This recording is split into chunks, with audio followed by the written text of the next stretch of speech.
Our seminar speaker today is Niayesh Afshordi from the Perimeter Institute and University of Waterloo in Canada.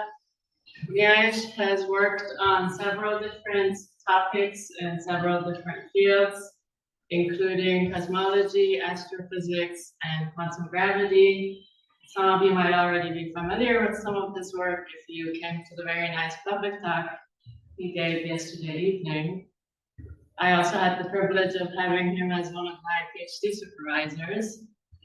And today he's going to tell us about, if I remember correctly, UV completing the universe using quadratic quantum gravity. Perfect. Thank you very much, Yasama. It's a pleasure to be here. It was amazing to work with Yasama when she was doing PhD. Follow her rise over the years, and I'm glad that she's here. I'm glad that visiting here has been a lot of fun. If you missed last night, I guess Yasmin just said it's also on YouTube. You could watch it. So we put song and dance, and I've been told it's the first time people wear costumes for this public talk. So we actually had proper costumes yesterday for celebrating Halloween about models of the grand ghosts, phantoms, all of that. So I did that yesterday. I had proper, but then now this is my work clothes as opposed to my show clothes. So now it's not quite as impressive, but hopefully we can have similar interest in science. And I guess yes, last night was. You can also put your laptop on the photo. Oh right, yes, absolutely, yes, thank you. Okay. So I do have some Halloween theme for today, and Charles mentioned I do have ghosts still, good ghosts and bad ghosts, but it's a little bit more technical than last night. So let's see, I'm going to go back to the presentation, and that's what it is. So today I'm going to talk about UV completing the universe with quadratic gravity, and it's kind of relatively recent hobby of mine, as Yasuma knows, and some of the rest of you know. I work on various things. Quantum gravity is one of them, and quadratic quantum gravity is one that's kind of I've been thinking about the past couple of years. But I'm going to give you themes about, and more generally, even outside this specific idea of quadratic gravity, what I think is interesting in testing quantum gravity and how it's going to connect to the real world. Okay. So, and don't hesitate to interrupt me. This is a small formal group, so if anything troubles you, just let me know. And I have a great blackboard here, so we can go over the details. I don't have too many technical details in the slides, but if anything that interests you, just let me know. Okay, so I'm gonna start with some of the motivation I'm gonna speak that kind of pump you up and fires you up and get you excited about why we need to care about quantum gravity. And that's the crisis in physics. So I'm going to start with that. So there are these are not, if you work in physics, theoretical physics, none of these are new to you. There are chasms amongst our best theories and observations, in spite of all the success we had over the past 100 years in various fronts. Our two best theories, quantum mechanics and relativity, if you combine them together on the first value, they give us infinities. So it doesn't make a lot of sense. We have singularities at the heart of big bangs and black holes.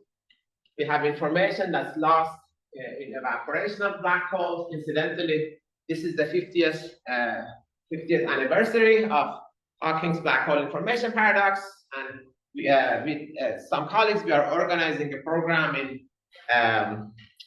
Stony Brook in Simon's Center for Geometry and Physics.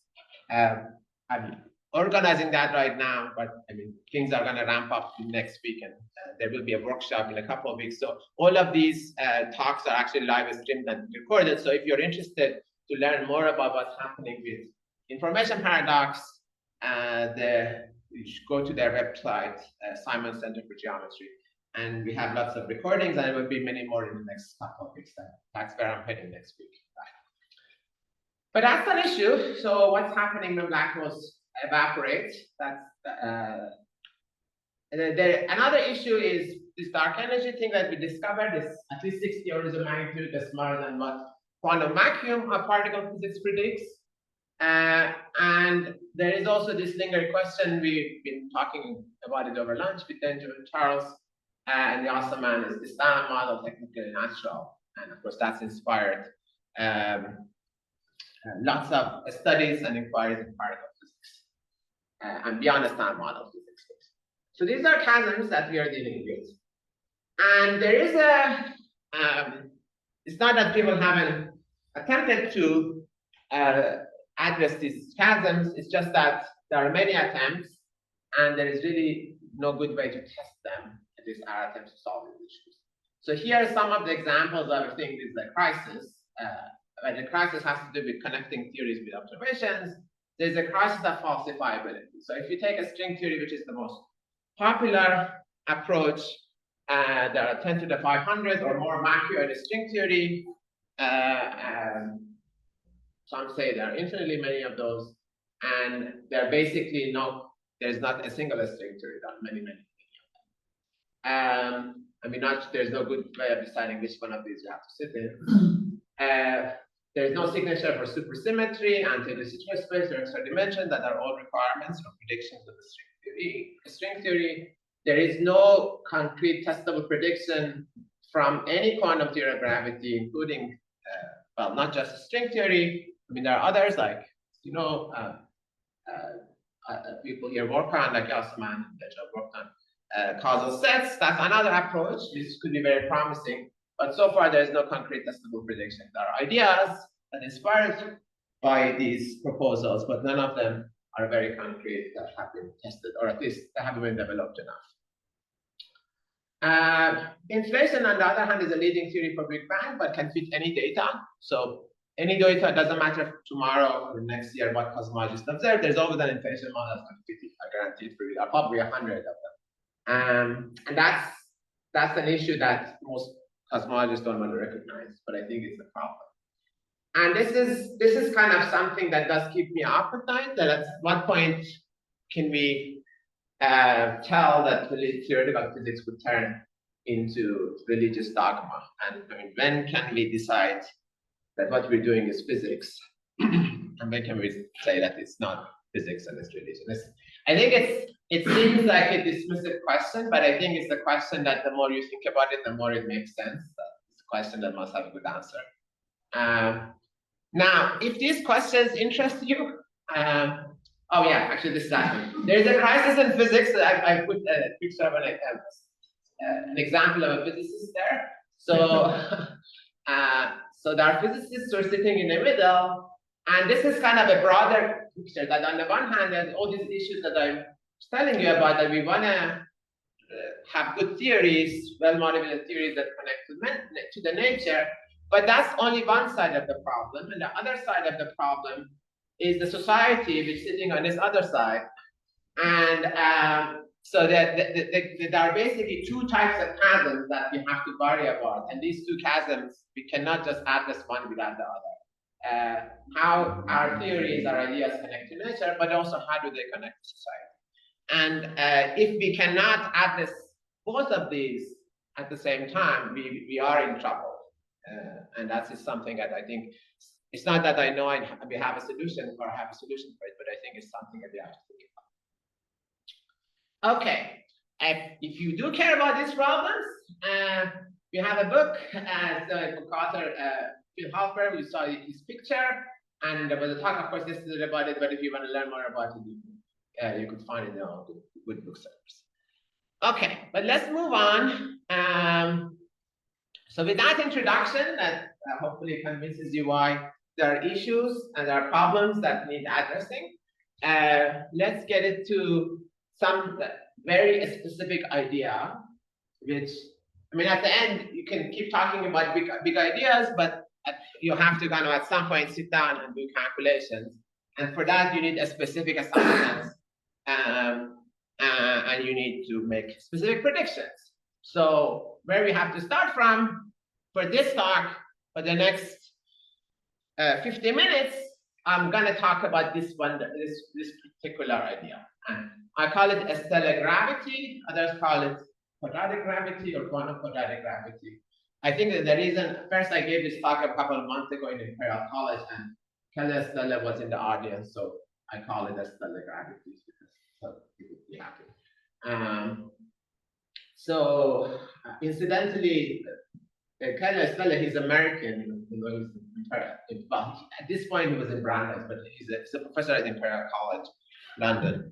But he actually did grow up in Tehran, at least when he was a teenager, I think, or maybe a bit younger, which is where Yassam and I grew up. I think he does speak a bit of Farsi. But anyway, so this is actually before we were born, well, either Yassam and I. And this was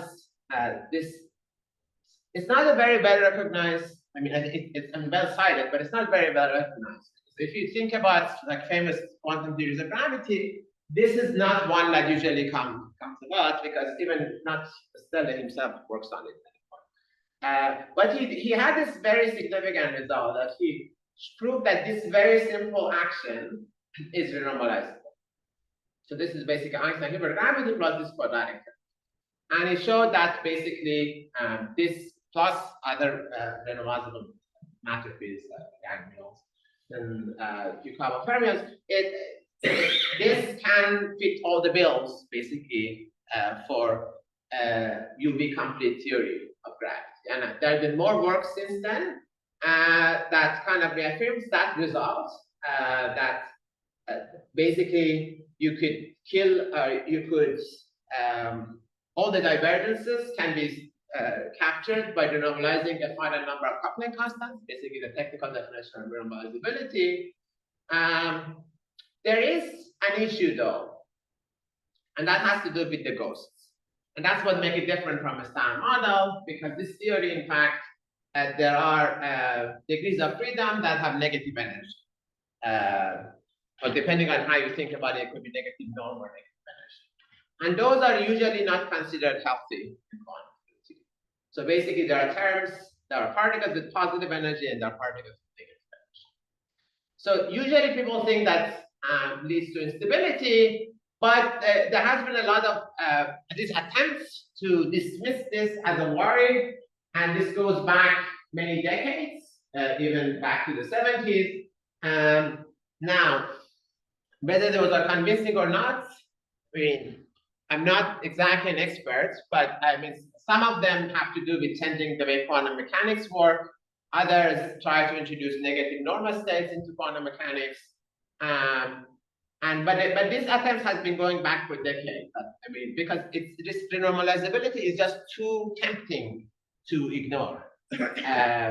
It's such a simple theory that we just can let this one little thing take it completely away. And I mean, all the other attempts to make gravity quantum required much more kind of a structure.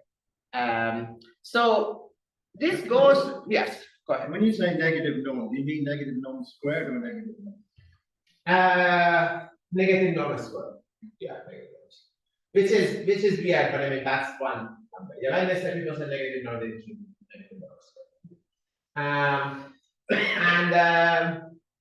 Yeah, so the main issue is that it is negative energy particles. If you really think, if you don't want to do negative norms, which I don't really know how to make sense of it, but if you just want positive norms, these guys, you cannot define vacuum for this theory because there is no minimum to the energy. So what is the groundless state? It's not the groundless state is not a well-defined question. But that doesn't stop people from trying. And the most recent attempts on this are the ones that I'm going to kind of talk about. So Donahue and Menezes, so Donahue is well known in working on effective field theories of gravity, and he had proposed modifying the definition of basically relativistic causality. But in fact, I'm going to focus on this last idea, which to me, in fact, seems the most physical. And this is idea by Bob Holdom and Jing Ren. Bob Holdom is a professor at the University of Toronto. Jing was a postdoc then at the University of Toronto when they did work together. Now she's faculty in China. And they had this very interesting, curious idea. Oh yeah, so let me just see. So there are basically two types of ghosts, really. The ghosts that you want to be afraid of, there are these free ghosts, and they cause wide instabilities and violent energy conservation. Basically, as I was saying, you could make positive energy and negative energy particles, so you can get basically instabilities. Well, I guess technically I shouldn't call it violent energy conservation. It basically just means you have this instability. So your vacuum decays into all these ghost particles and real particles. So you cannot really define the vacuum. However, that's assuming that these ghost particles can travel freely. So you can just conspicuously make them out of vacuum without any limits. But there is another idea, and I managed to find this kind of ghost trap. Apparently, you could buy this on Amazon now, but this is from the Ghostbuster movie. So this is how they trap the ghosts. They captured them with these special guns and then put them in these traps. So you could confine the ghosts, and in mathematically, what this is basically the idea is similar to quarks and gluons. In QCD, things can become strongly coupled, or the degrees of freedom could become strongly coupled in the infrared, so may not actually exist in the spectrum of a theory when you look at it in asymptotic region. So what does that mean? That means that, okay, so on a short time scale, there might be some degrees of freedom that appear unstable, but over a long time scale, those degrees of freedom disappear, basically, because they're not really degrees of freedom of the infrared theory. Now, this is not something that has been concretely demonstrated, but it's kind of akin to the problem of confinement. In confinement, the fact that quarks and gluons are confined is something that at some level is an empirical fact, but it's not something you could, you cannot use perturbative methods to prove it, but we know it's a feature of QCD just because that's what we observe. So whether something similar is true for these ghosts, which might be confined in the exist in the theory, but are confined and infrared don't show up, it's something that we need better evidence for it, either empirically or numerically, and that doesn't quite exist. But that is the idea, that is instabilities that happen if you ignore the interactions. If you actually include the interactions, these instabilities are tanked. So, at least when the theory becomes a strong. So basically, this is the analogy between QCD, which is well known and loved, we know is a theory of nature, and quadratic gravity. And this is again thanks to Jane Grant. This is a slide actually that's I borrowed from her. So basically, QCD, you have this asymptotic freedom in the UV, so the theory becomes free at high energy, where GS, which is basically the Yang-Mills coupling constant, goes to 0, but then in the infrared, by I push lambda QCD, which is about 100 MeV, this GS becomes a order bond, and quarks and gluons become confined. Similarly, this quadratic gravity, you have these two coupling constant F0 and F2, and I'm going to change their names later in the talk, but in this slide they're called F0 and F2 because there are two coupling constants. It's basically Weil coupling constant and then Ricci coupling constant. So the idea is that they go to 0 in the UV, and I'm going to show you how the RG renormalization group work looks for these. So the theory becomes free in the UV, but at some scale, they call it lambda quadratic gravity here, that becomes a strongly coupled, and then this wouldn't be the right description of the theory below that scale. The same way that we don't use the QCD Lagrangian to describe low energy nuclear processes, you use hadrons and pions to describe them. You shouldn't really use this action for gravity low energies. You should use a different effective field theory because this becomes a strongly coupled at low energies.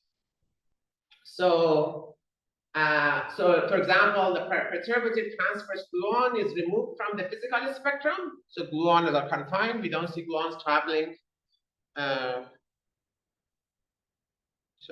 We don't see gluons traveling outside nuclear interactions.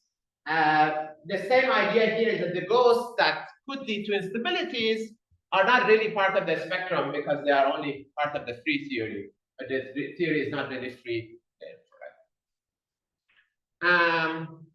So I think I'm gonna skip this last one, and yeah. Oh, no, actually, this is the point. So in the infrared, you have this color signature state. So basically, in the UV, you have all the degrees of freedom of colors. You have gluons and quarks, the color. But then the UV, everything becomes colorless. So in the infrared, everything becomes colorless because those are the only degrees of freedom that can travel. So the color signals are described by the color Lagrangian, which is basically the effective description of QCD and low energies. And the same idea here is that you don't really see these degrees of freedom, the ghost degrees of freedom at lower energies. You just have massless graviton that describes regional relativity. And then you have maybe radiative corrections as you approach this lambda QGS scale. But basically, you have general relativity with massless graviton, and these bad degrees of freedom are confined. Now, there could be other degrees of freedom, say like matter field, that still exist here at the same model, for example. But in terms of these ghost degrees of freedom, they wouldn't propagate it. Okay, and so this is kind of the picture. You have the UV regime where you have a perturbative quadratic gravity similar to perturbative QCD. You have this strong region, which is basically the energies of order and Planck presumably, and then you have infrared region where you have just general relativity plus small corrections. And the only difference between this and QCD, in this analogy, is that in QCD, the IR and UV degrees of freedom are completely different, but the same massless graviton appears both in UV and IR. Although, I mean, I guess you argue, is it the same or not? But at least in terms of the spin properties, there's a spin 2 massless degree of freedom that exists here, and there's one that exists here. So that part is different from QCD. But again, it is an analogy. They're not obviously the same. Yes. Would you expect the phase transition between these two regions? Yes, indeed. So there would be a transition.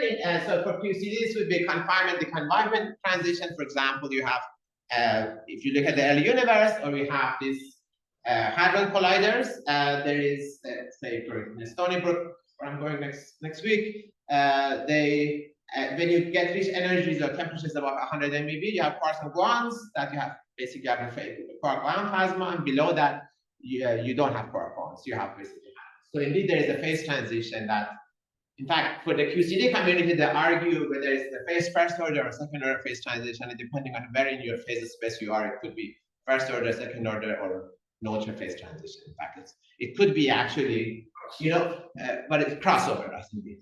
So there is that question of exactly what type of a first transition you have. That's the model dependent, the spread going to depend on how you cross it, because it's not. This is not the only energy is not the only direction. There's also chemical potential and things like that. Okay, good. Yes. Andy Strominger was pushing some idea along these lines in 1980. Oh yeah. Okay, I didn't know about that. Okay. I guess he's moved on. String theory came in at the time. I see. So he came over. Yeah. I didn't know. Maybe I should talk to him. Okay, good. So this is actually so this kind of shows the renormalization group, and there has been some recent development. I told you John Donahue has been working on this. Sorry, this doesn't come very well. But there's been some recent development on kind of renormalization group flow of this. So you see there are two parameters. I call them F0 and F2 here. They're called lambda and psi. Just changed the terminology in the past 10 years. So these two coupling constants, it's not very easy to see here, but basically there is arrows that they kind of point out. Actually, no, these arrows are pointing in. Okay, so yeah, right. So so the mu is the energy. So these betas are basically running. This is the derivative of this respective mu. So basically at high energies, all these coupling constants flow to zero. Basically, these are zero. So that means that the theory is free in the UV as you expect it, as well as you expect from QCD. The same is happening in QCD as free. But if you go against these arrows, and sorry you cannot see the arrows very well here, But if you go against the arrows, well, not in this region. These regions actually, you kind of exclude them because they never actually go to fixed points. But these ones that do go to this UV fixed points, this yellow region, if you move out against the arrows, then these Kasai and lambda go to infinity at some point within a finite basically mu. And that's very strong coupling. Right? Now, what's the difference between left and right? So they basically exactly how you identify the renormalization group scale in quadratic gravity, because it's the theory of gravity. It's somewhat of a, I think there is no exact agreement on this. So this was like from an old standard derivation back in I guess before last year. And last year there was some work that said that, you know, maybe if you identify this RGS scale more properly for quadratic gravity, then the actual beta function will be slightly different. So you can see that the RG looks different, but and the particular thing that's different here is that there is this tiny wedge here where you could have negative psi basically and positive lambda. And they argue that that's the more physical region because negative psi gives you positive mass. So you don't have vacuum in place. So that was the argument that it makes it actually more viable phenomenology. Anyway, so these are kind of technical ideas. I'm gonna use this, the one on the right, as the RG group, and I think this is gonna be actually important for many of the things that we do. Okay, so any questions about this? Don't know. Yes. What is the, I mean, you have two different sets of flows, but they're coming from the same computation, or what's? Yeah, to be honest, Is there a claim that there is an error in the old calculations? I think it's not exactly that error, it's the choice of how you define RG, but I'm not sure actually I don't know exactly. So it's basically somehow in the idea of dimensional regularization, exactly how you identify something. That was the issue. I'm not sure everybody says it's an error. It's just that they argue this is more physical. And Because the coefficients in the expansion look very different. they look very different. Yeah, they do look very different. One is right on the other. What is that? I think either one is right on the other. I don't know. It's one of those things that I haven't quite managed to make it, because I've talked to different people, but I haven't I guess been convinced one way or the other. But I think this is the one that I'm gonna show you at the end makes more sense chronologically in terms of fitting the observations that I will talk about. But to be honest, I don't know. It's a bit about my favorite. Those nearly horizontal lines. Yeah. They come to this dotted red line. Yeah. And then where do they go? So the other Oh plexus yeah. go down there. It's hard to. They all go down to this UV. They all So they go straight down along that line. It's just a very sharp turn, but it's not. You cannot see it easily. But actually, I have another plot of this that is easy. But actually, you can see the bit better here. That it's kind of this reach a maximum and then come down. But they all, they just as they approach this S1. I mean, exponentially fast. There's some separatrix there. Exactly. So these red lines are the separate. There's red line and green line. So there are two separate. Right. Yeah. And these are actually important because we're going to come back to this, and they actually play, especially this tachyonic divide where you cross from positive psi to negative psi. That plays a very important role. We're going to come back to this plot. So, and you're saying that you can ignore all subsequent coupling constants that appear in. There is no subsequent coupling. That is the idea of a renormalizable theory. Renormalizable theory says you have a finite number of coupling constants, and of course, you could say that they are there, but you don't have to. It's irrelevant. No. So you're thinking about effective field theory, right? So the idea is that this is not an effective field theory. This is the full theory, and basically when you do renormalization, the values of psi and lambda change, but you don't generate new coupling masses. So the renormalizable theory, and when you when you renormalize it, basically to capture it with the infinities or get rid of the infinities, you just change the coupling constant. You don't introduce new coupling constant. In an effective field theory or generally non-renormalizable theory, when you renormalize it, basically you generate infinite series of coupling constants. For example, in general relativity or other theories, basically are For the final four, you generate new coupling constants. They're just irrelevant. no, the phi 4 is renormalizable. Yes, Yeah. it's renormalizable. That means that they're irrelevant, but they're not there.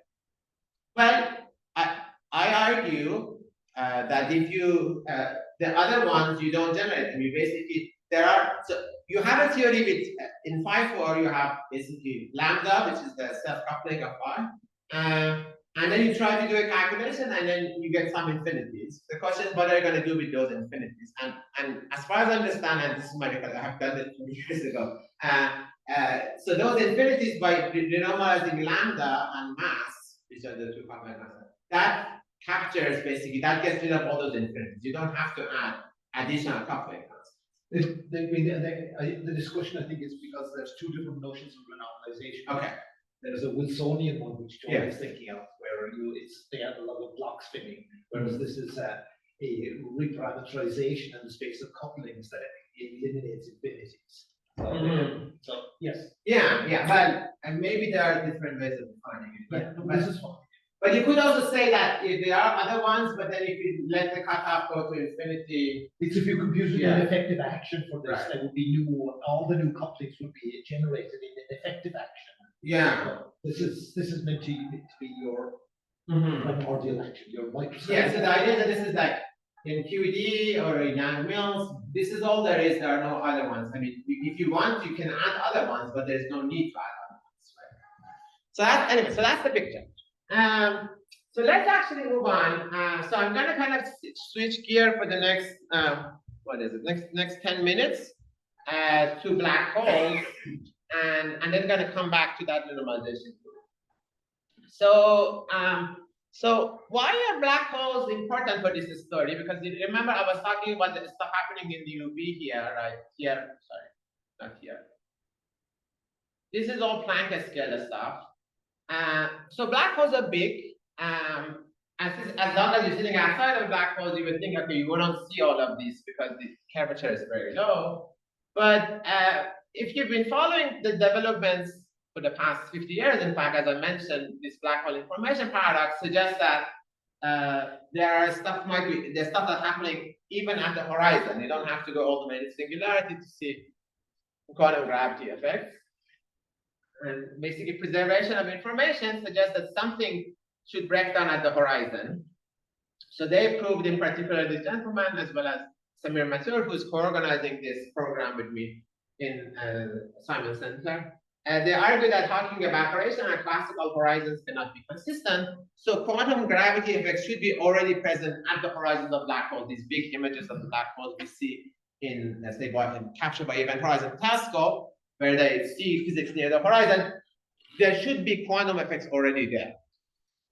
So they call it firewalls. Other people have other names for it. But they're saying that basically horizons are not real things that happen in the nature. It should be something else, maybe you want to call it firewalls. There are other names for it. So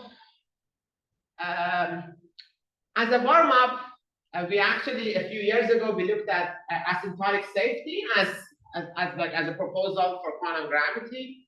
And we found something interesting that if we set an assumption, so in asymptotic safety, there the idea is basically the coupling constants are also renormalized, but not in an asymptotically free way, but in what they call asymptotically safe, which means that there's a UV fixed point, but it's not at zero, it's at a finite value. And with certain assumptions, we actually found interesting solutions to basically extremization of this action to the field equation. So basically what we're doing is we take this Einstein-Hilbert action, but makes this G and lambda energy dependent. And it says this energy is a local temperature that the particles or degrees of freedom see. So the temperature is basically the Tolman temperature. And at low temperatures, you just recover GR because lambda and G become constant. But at high temperatures, where the theory becomes asymptotically safe, then G and lambda would have some standard K dependencies to basically make the theory safe. What it does is that this changes the structure of a black hole. So instead of a horizon, is where basically this redshift or this G00 should go to 0, it goes to some power law. So you have a power law scale invariant for your black hole solutions. Or instead of a black hole, if you want, you have these power law solutions.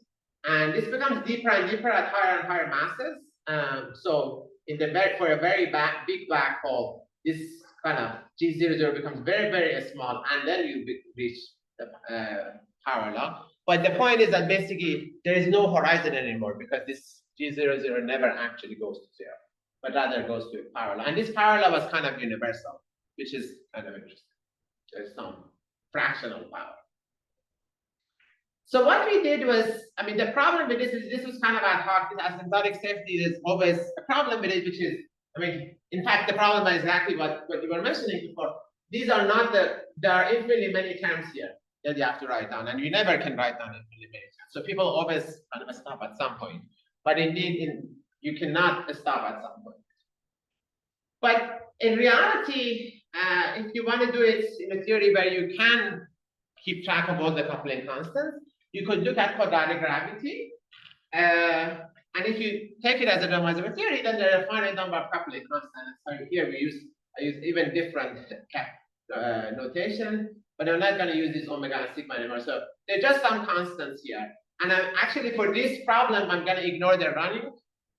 So just imagine there are constants, but I mean, it doesn't make a huge difference. So Hold'em and then actually found some solutions for this, but they had to add some extra matter for it to make sense. We actually found some novel exact solutions in a spherical symmetry for this exact action, but they are very weird in the sense that they are complex, and they're not just complex metric, they're complex powers. So there are power law solutions which kind of similar to this, but instead of here we had a real power for this theory, here we actually have complex power. So this G00 goes as R to some complex power. Now, what does that mean? Is that a physical thing? I mean, quantum, when you do path integrals, we think about the solutions to the classical equations as a saddle point of the path integral. But we also know that the saddle points don't have to be on the real axis. The saddle points could be elsewhere, like when you have tunneling, for example, the saddle points happen to be somewhere in the complex way. So could this be telling us something about the nature of black holes? And we kind of analyze this. So this is something that's published last year. Is in fact, you could construct basically a replacement. This is a standard black hole with singularities, and basically there are two sides. This is a static black hole and horizons. But if you actually use the solutions from quadratic gravity, you could have an alternative picture, which is this one. And basically, you have outside the horizon, you have a Lorentzian solution, and there's somewhere near the horizon, you switch to these complex solutions. And in fact, on the other side, there is a fully Euclidean solution where time and space have the same signature. And they all can be basically mashed together in a smooth way where, and this could be this is a solution to the field equations, but it's a fully complex solution. Won't you run into problems with black hole mergers? And well, this is of course very yes. The horizon seems very real in those. Well, something weird must happen at the horizon, but yes, this is not a full picture, right? So I don't know. And by the way, this is suggestions. This could be a description of microscopic black holes. Well, it could be a description of something, but you see, what's inside of a black hole, we don't really have a good description, right? So the standard description is that you're there for a finite time, and then you hit a singularity and you don't know what's happening, right? So that's an incomplete description. the question is, are there other descriptions that are more sensible? And this is more sensible in the sense that it's based on a renormalizable asymptotically free theory, right? But what this complex metric means in terms of our observables or in terms of when black holes merge, we don't know. I mean, of course, that would be a much harder problem, but you can, in principle, feed this into a computer and then ask it to solve for complex metric instead of the other. So that's one thing we can think about. So this is kind of a slightly more technical way of how this looks like, but it's basically the same picture. We have a Lorentzian Schwarzschild on one side, we have Euclidean Schwarzschild on the other side, and then in the middle we have this complex Powerball, and there are these interfaces. So we can basically construct a solution that have all of this. It's an analytic solution to our equations, which has the same structure as what I showed you, that are really strongly coupled interfaces where we don't have a good description, but these are thin layers, and we try to match things across thin layers. So what is this good for? Okay, so why is this interesting? And it could be that it actually shows you we can get reflections from these layers. So you cannot see it very well, but here I have an example of a region from the simple optics where I turn on an imaginary part for the diffraction index. And what you see is that as you turn on the imaginary part, you get some reflections from the back.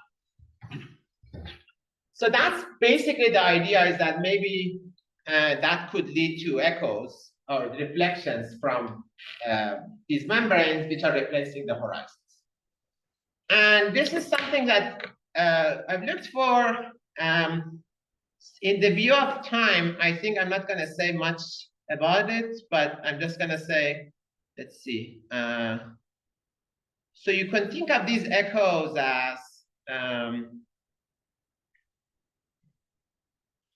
that echoes to LIGO is kind of fixed to LFC, in the sense that if you require basically these three constraints, that if you want to require unitarity, perturbative effective field theory, and the symmetry structure of the theory, then so in the case of LHC, basically you have gauge symmetries of the standard model, perturbative effective field theory, and unitarity. That leads to a prediction of Higgs. At least that's the simplest thing. I mean, there could be other possibilities. It turns out other more complex things didn't turn out to be true. The Higgs was the thing that came out. For LIGO, for just gravitational waves and black holes, there's basically a very similar idea, is that if you just take classical horizons, there are these paradoxes, basically these three assumptions. And in the case of black hole, instead of gauge symmetry, you have diffeomorphism symmetry that leads to the entropy, basically, the idea that the dimensionality of the Hilbert space of black holes is given by the area. So that says that something near the horizon should change, and that could lead to reflections. And those reflections haven't been seen in data, but it's something that's predicted. And there are some simulations, for example, a contemporary of yes, I think Chingban was the same year as you, or maybe a little bit after you. Yeah. So it's another PhD student of mine. She's worked with a group, the Caltech simulation group, that they kind of simulated, or at least added some sort of a membrane in their simulations, and that leads to basically these so-called echoes, a prediction of these echoes. And currently we don't see it with LIGO, but it's predicted that it's seen, like this is the blue line here. It could be seen as around 10 sigma with the next generation of gravitational waves. Predicted based on what? So this is the part we don't have too much time to say, but it's based on, let me see if I can get it here. This is the part I kind of skipped, but yes. So it's basically based on this fact. So we have a series of arguments that tells you the horizons, or whatever you put, the quantum object that you put here, should have a reflectivity that goes to the Boltzmann factor. And this is based on essentially arguments that are similar to arguments that Einstein had for stimulated and spontaneous emission. And if you kind of use the same arguments, but instead of an atom, but use it for a black hole, and assume this temperature is a Hawking temperature, then you find that essentially, if you put a black hole in a radiation bath, then you could excite its degrees of freedom. And if the free black hole emits Hawking radiation as a spontaneous emission, then if you put it in an environment, then it would that Hawking radiation could be a stimulant, and that would lead to a reflectivity that looks like the Boltzmann factor. If at high frequencies bigger than Hawking temperature, the reflectivity is 0, so black holes are black. But at low frequencies, that can be avoided one.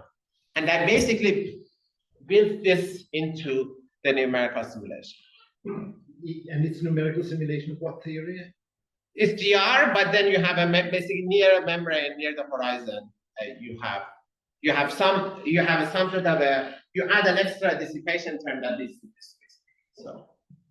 So in fact, the dissipation is really part of this story. Like to get something like this, you have to add some bit of dissipation. Okay, so you say I should wrap in 5 minutes? Or? We're not strict. Okay. So if it's not a strict, like give me some number. What do you need? Okay. Maybe 15 minutes? Is 15 minutes? Everyone happy? Okay. Okay then. So, but this is the story, and so we have, in fact, it's not just the amplitude of reflection. There's also a time scale that you can calculate. It has to do with basically if you put something within a Planck length of the horizon, there's a time scale that it takes you to reach it and come back. And the time scale is logarithmically large. And this is, for example, an example for the time of the echo. You expect it to be a fraction of a second for LIGO. And it doesn't matter very much if it's a Planck length or 100 Planck or so on. It changes the time of echo. So this is a target. It's something that people are looking for. This is part of the LIGO program. There is no conclusive evidence for this, and there have been controversies over the years, but it's definitely a very clear target. And there's a clear time scale and there's a clear amplitude that is motivated by quantum arguments. But of course, you cannot 100% prove any of these because we don't really have the theory of quantum gravity. Yeah, how does the amplitude of the you've drawn some several echoes here. How does the amplitude of the echo depend on the scale? What do you mean by the scale? It looks like you've got something that's the Planck length. The amplitude doesn't. It's only the time that depends on that. It's only the time. Yeah, the amplitude is independent. The amplitude is just given by this reflectivity and the Boltzmann reflectivity. Yeah. So yeah, there is no model dependence on that. Anyway, so that's the story. And you may wonder whether there could be other observables other than echoes. So one that we looked at recently is whether it could have quantum violation of the Noether theorem. And basically the idea is that if you look at the black hole, and black holes generally are not spherically symmetric, if you have a horizon, there's a Noether theorem that's been proven by, I think, Carter and Hawking and others, that basically there is no other solution than Kerr to general relativity. At least in asymptotically free spacetimes, asymptotically flat spacetimes, sorry. But then, if you don't have horizon, you change the structure of the horizon, and that, as argued, that's what should happen. We actually have arguments that relate the time scale for echoes, which is related to entropy, to deviations from Kerr, and that this Q parameter, in fact, quantifies deviations from Kerr. So we have a prediction that this Q parameter, which is basically some way of quantifying deviations from Kerr, depends on the size of the black hole, and entropy, or in fact log of entropy, similar to the echo. And the value is of order 20%. And if you wonder what that means, you could ask, what are the deviations from the quadrupoles octopoles and things like that, the multipoles from the Kerr. And there's a prediction based on, depending on black hole spin, that there's maybe between 5 to 10% deviations from the Kerr multiples. So this is something, another target maybe for, say, imaging of the black holes. Okay? So there are these two targets, and these are not specific to quadratic gravity, but generally any theory of quantum gravity that addresses black hole information paradox and basically changes the structure near the horizon, which, as I said, there are some theorems that suggest that must happen. Then these are the things that we can go and look for. Echoes or these deviations from Kerr multiples.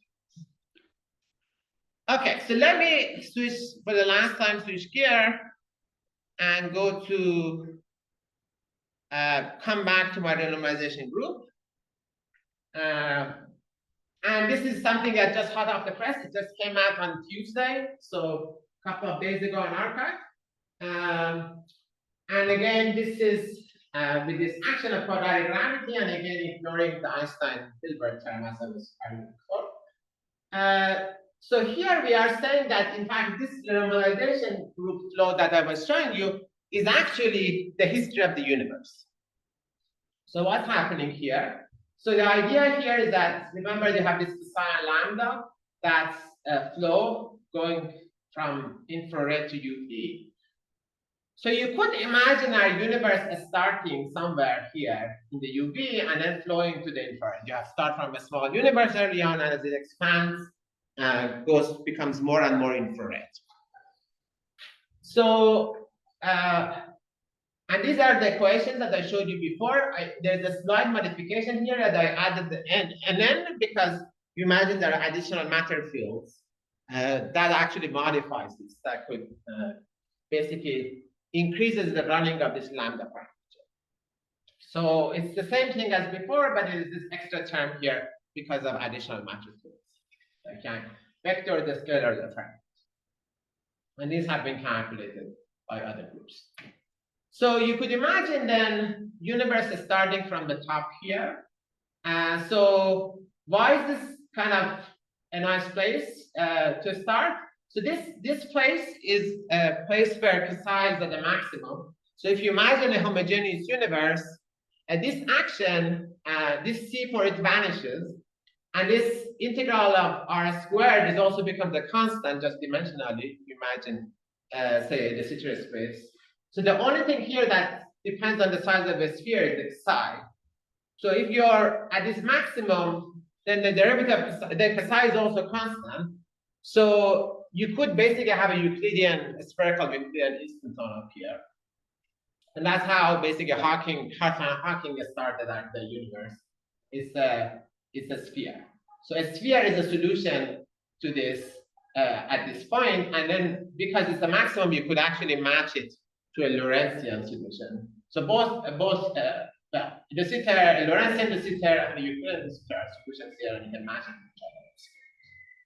But then as you move away from this point, basically you can have a slow roll inflation phase. So in fact, this action with psi depending on r, you could translate it into a scalar tensor theory, and then you could show that you can have a slower inflation here for actually most of this region, and basically this RG gives you the potential for this, approximately constant potential in the small power notification, and at some point when you get to this point, you have a strong coupling and reheating. As I said, as you approach the infrared, the theory becomes more and more strongly coupled.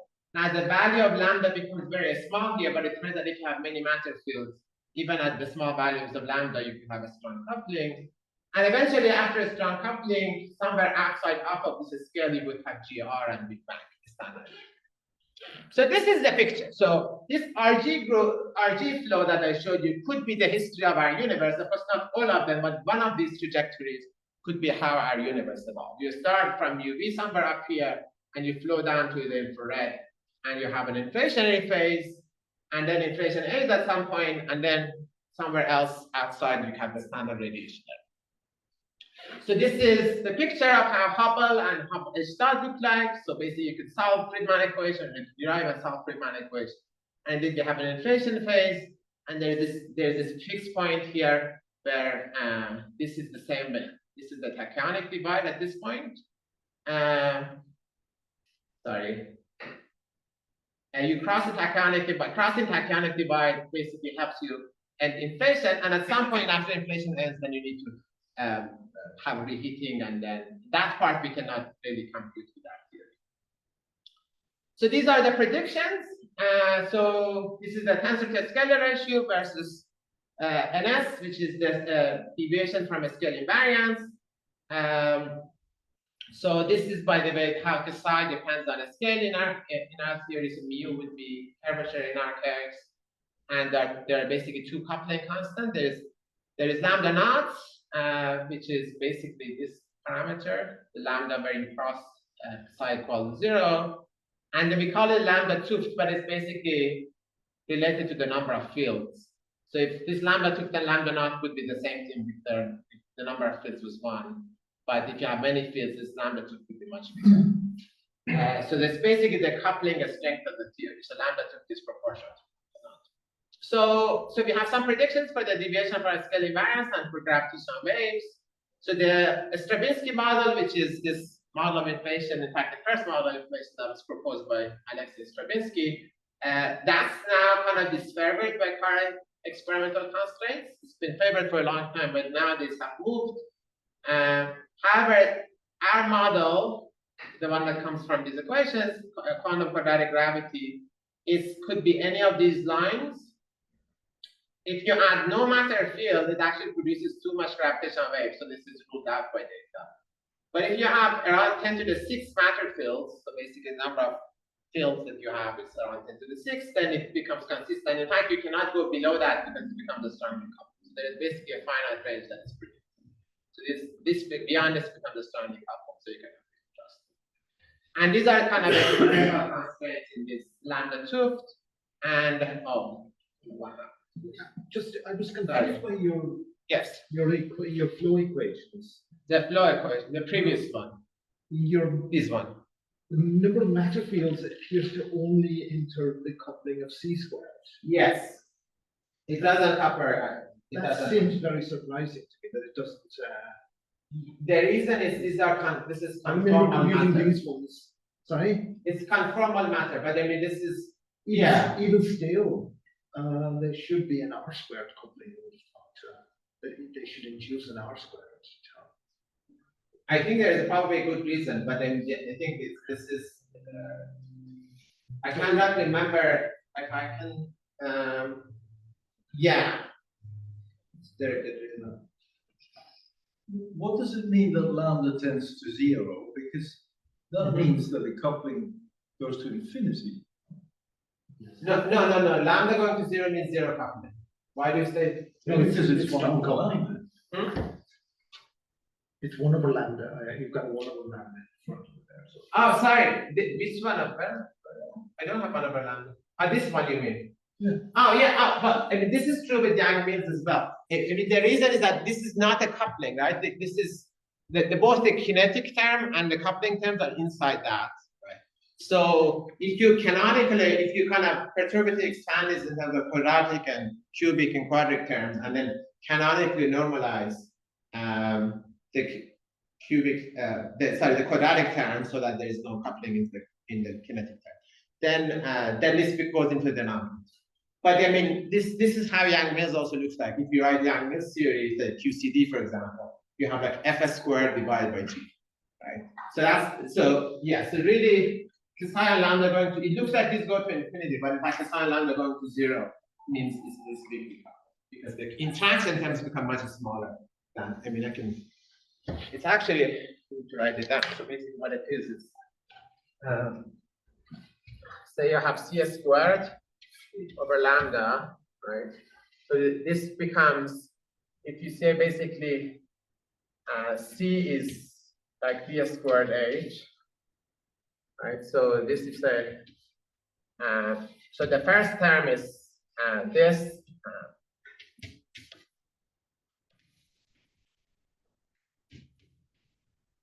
Basically, you're getting away with it because you've killed the Einstein term. Yeah, here is, yeah, that's right, indeed. The Einstein term makes it very different. So you have something like this. So the kinetic term would be this.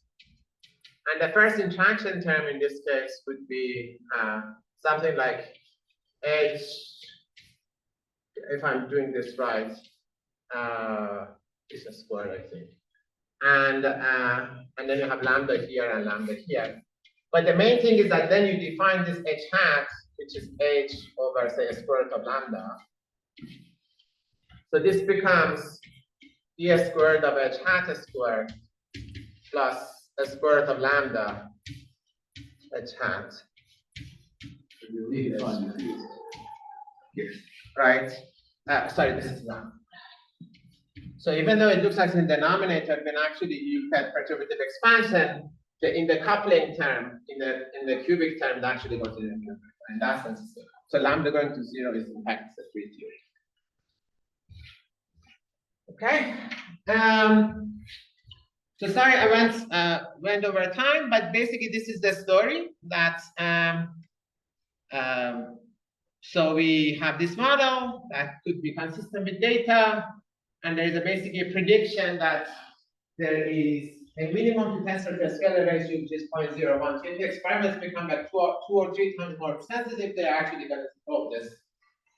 If they don't see gravitational waves at that point, then you cannot trust this theory because we cannot really go below this because that requires coupling is going to be bigger than 1. And then we don't trust the theory. Could you put the theory in the lattice adapter? That would be wonderful. Yeah. Yeah, of course. It's I think, yeah, I mean, it actually reminds me a lot because there is a similar program in so-called holographic cosmology that I also worked on with processes in Darius, and that also you have to put it on the lattice. But you're putting a relativistic theory, I mean, basically a geometric theory on the lattice. I guess there's a long history on that, but it's also a challenge, right? Indeed. Okay, good. So let me. Oh, by the way, so these are the constraints I can show that basically. Yeah. So there is a range you require somewhere between 10 to the 5 to 10 to the 6 of these. That's what was the justification for dropping the Einstein term? Well, we don't need it. I mean, of course, you could put it if you want to, but we don't need it. It's a relevant term, or is it called super? No, I guess in this case it's like a super renormalizable, because It's relevant. not in this context, because yes, I mean, it only becomes important in infrared if it's there, but if it's not, so I mean, it's basically the same thing in QCD. So you look at, we take QCD as it is, we don't have to add anything else. But I mean, you could. In QCD, you don't have anything to add, so. I don't know. Yeah, you're right. There is nothing like Einstein term in QCD. Okay. I mean, it's interesting. I don't know.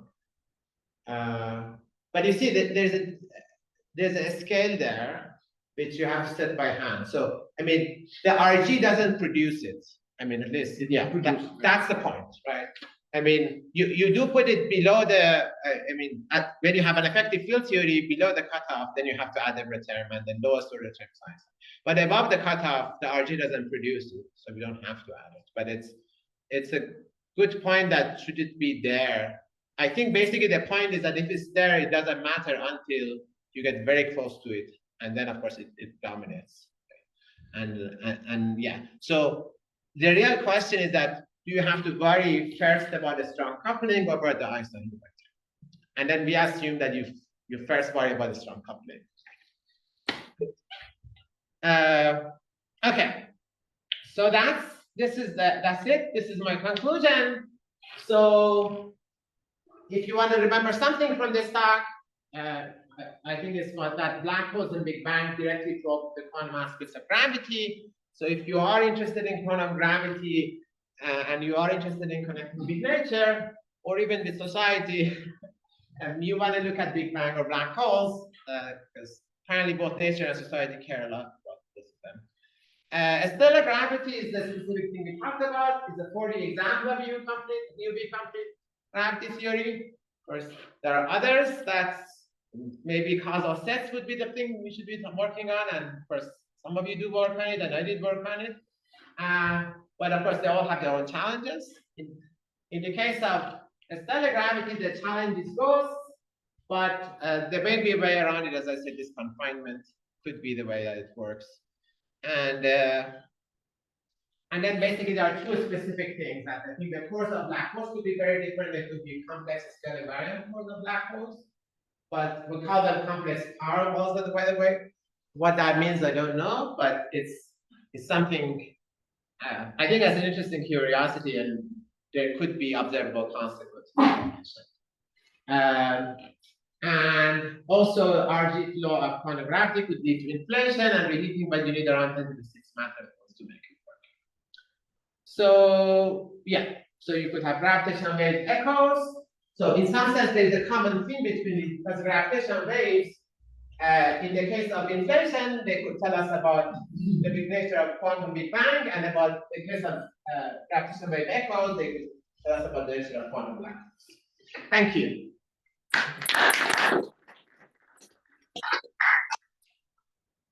So am I right that you predict 10 to the 6 new particles?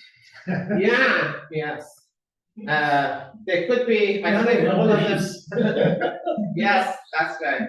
I don't know if that's worse. Probably it's worse than 6 extra dimensions, or I don't know. I don't think that's worse than 6 extra dimensions, because every dimension has infinitely many particles in some sense. So yeah, so I do have to pick your poison. But I like to say that this is, in fact, originally we thought that we didn't have these extra particles, and we kept getting basically. Sorry, where did it go? We kept getting that.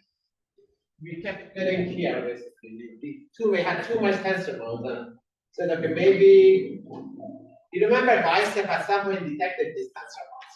So 10 years ago, this would have been great because there was exactly confirmation. But unfortunately, the Bicep results went away. So I did it with a lot of hesitation, let's say. I didn't want to do it, but unfortunately, if the data wants you to do something, then you got to do it, right? So.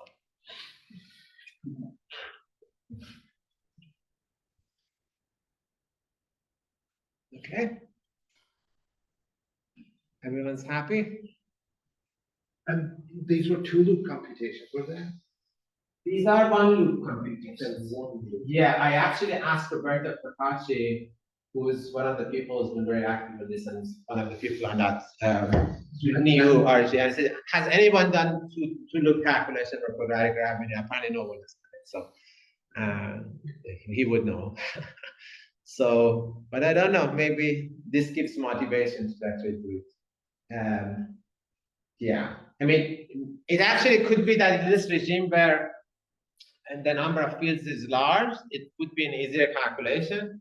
And I think these technical difficulties, even with the way you define renormalization, shouldn't matter. At least that's the conclusion we come to, that, yeah, you still, I mean, the old and new way of doing the RG, when you add a lot of matter fields, they give you the same results.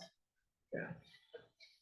So, but yeah, indeed, I think this is actually a lot of motivation to do 2-loop calculation, because exactly when this lambda th becomes 1, then maybe you stop trusting 1-loop calculation. Usually in QCD, if you add 2 the matter fields, it changes from asymptotically free to infrared free. Yeah. But this is not like that. Yeah. It's not like that here. It's not like, in fact, see what's happening is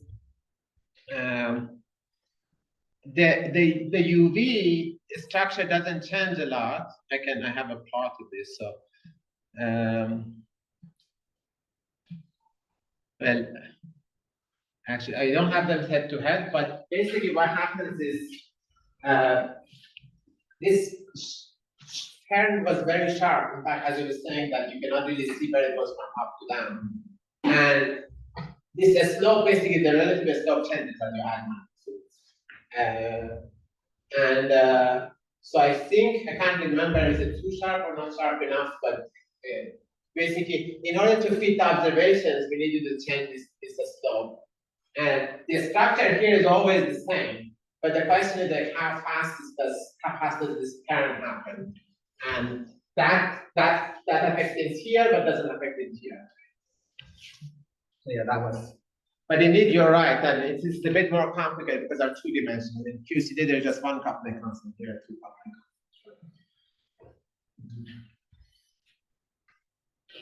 Great. Guess everyone's happy. Wonderful. Thank you. I'll be more than happy to chat with any of you about these or other ideas. If you're interested, I'm here for the rest of the day.